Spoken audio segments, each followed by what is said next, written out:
ಜೀವನ ಸಾಕಷ್ಟು ಕಲಿಸುತ್ತೆ. ಯಾವುದೇ ಕೆಲಸ ಮಾಡಿದ್ರೆ ಅದು ವೃತ್ತಿಗೆ ಗೌರವ ಕೊಡಬೇಕಂತ. ಇನ್ನು ಆ ವೃತ್ತಿನ ಸಾಕಷ್ಟು ಎಲ್ಲೋ ಇಷ್ಟಪಡ್ತಿದ್ಯಾ ಅಂತ ಅನ್ಕೊಂಡು ಪಾಪ್ಕಾರ್ನ್ ಮಾಡೋದ ಎಷ್ಟು ಏಜಿಂದ ಮಾಡ್ತಿದ್ಯಾ ಅದನ್ನು? ನಿಮ್ಮ ಮೂಲತಃ ಹಿನ್ನೆಲೆ ಏನು, ಎಲ್ಲಿಯೂ ನೀನು? ಸರ್ ನನ್ನ ರಮನಳ್ಳಿಯವರು. ನಾನು ಒಂದು 15 ವರ್ಷದಿಂದ ವ್ಯಾಪಾರ ಮಾಡ್ತಿದ್ದೀನಿ. ಅದು ಸಿಟಿ ಬಸ್ ಸ್ಟ್ಯಾಂಡಿಂದನೇ ವ್ಯಾಪಾರ ಮಾಡ್ತಿರೋದು ಸರ್. ನನಗೂ ಭೇದ ಭಾವ ಏನಿಲ್ಲ ಸರ್. ನನಗೂ ಅಕ್ಕ ತಂಗಿರು ಎಲ್ಲ ಅವರ ಸರ್. ಆ ಥರ ನಾವು ಕೆಟ್ಟ ರೀತಿಯಲ್ಲಿ ಯಾರೂ ನೋಡೋಕ್ಕೋಗಲ್ಲ. ನಮ್ಮ ಮನೇಲಿ ಹೆಣ್ಮಕ್ಳಿಲ್ವಾ, ಅವರು ಇರ್ತಾರೆ ಸರ್. ನನ್ನ ಗುರುತಿಸ್ಬಿಟ್ಟು ಇವತ್ತು ಯಾರ್ಯಾರೋ ಒಂದು ಕರೆದ್ರೆ ಏನಾರು ಒಂದು ಕರೆದ್ರೆ ನಾನು ಹೋಗಿ ಸರ್ ಮಾಡ್ತೀನಿ ಸರ್. ನಾನು ಅಂದರೆ ಮನೇಲಿ ನೀನು ಒಬ್ಬನೇ ಇದೆಯಾ, ನಿನ್ನ ಜೊತೆ ಯಾರಿದ್ದಾರೆ? ಸರ್ ನಮ್ಮ ತಾಯಿ ನಾನು ಸರ್ ಇಬ್ಬರೇ. ನಮ್ಮ ಅಕ್ಕನಿಗೆ ಮದುವೆ ಇದೆ.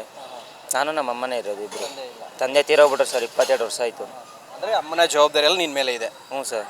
ನಮ್ಮ ಅಮ್ಮ ನೋಡ್ರೆ ಮನೆ ಕೆಲಸಕ್ಕೆಲ್ಲ ಹೋಗ್ತಾರೆ. ಅವ್ರು ಹೋಗ್ಬೇಡ ಅಂದರೂ ಹೋಗ್ತಾರೆ ಸರ್. ಕುತ್ಕೊಂಡು ಮನೇಲಿ ಏನು ಮಾಡೋದ ಅಂತಾರೆ. ಅದಕ್ಕೆ ನಾನು ಹೋಗ್ಬೇಡಮ್ಮ ಇರಮ್ಮ, ನಾನು ಒಂದು 300 ರೂಪಾಯಿ ದುಡಿದ್ರು 400 ರೂಪಾಯಿ ದುಡಿದು ತಗೊಂಬಂದು ಕೊಡ್ತೀನಿ, ನೀನು ಯಾಕೆ ಹೋಗ್ತೀಯ ಮನೆ ಕೆಲಸಕ್ಕೆ? ಇಲ್ಲಕ್ಕಪ್ಪ, ಮನೇಲಿ ಕೂತಿ ಕಾಲು ನೋವೆಲ್ಲ ಕೈ ನೋವೆಲ್ಲ ನೈತವಲ್ಲ, ಅದಕ್ಕೆ ಹೋಗ್ಲೇಬೇಕಣಪ್ಪ ಮನೆಗೆ. ಸರಿ ಅಮ್ಮ, ಆಯ್ತು ಅಮ್ಮ, ಹೋಗಿ ಅಮ್ಮ ಅಂತ ನಾನೇ ಹೇಳೋದು.